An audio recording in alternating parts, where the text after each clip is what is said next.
أدعية الأنبياء. دعاء آدم عليه السلام: ربنا إنا ظلمنا أنفسنا وإن لم تغفر لنا وترحمنا لنكونن من الخاسرين. ودعاء سيدنا أيوب عليه السلام: ربي إني مسني الضر وأنت أرحم الراحمين. ودعاء سيدنا نوح عليه السلام: رب اغفر لي ولوالدي ولمن دخل بيتي مؤمنا وللمؤمنين والمؤمنات.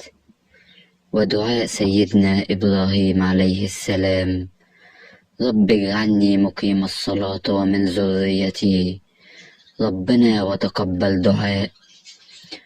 أما دعاء سيدنا يونس عليه السلام: لا إله إلا أنت سبحانك إني كنت من الظالمين. ودعاء سيدنا موسى عليه السلام: رب اشرح لي صدري ويسر لي أمري واحلل عقدة من لساني. دعاء سيدنا محمد صلى الله عليه وسلم: ربنا آتنا في الدنيا حسنة وفي الآخرة حسنة وقنا عذاب النار.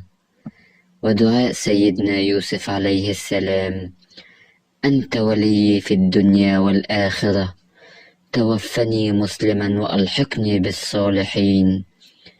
أما دعاء سيدنا شعيب عليه السلام: رب افتح بيننا وبين قومنا بالحق وأنت خير الفاتحين.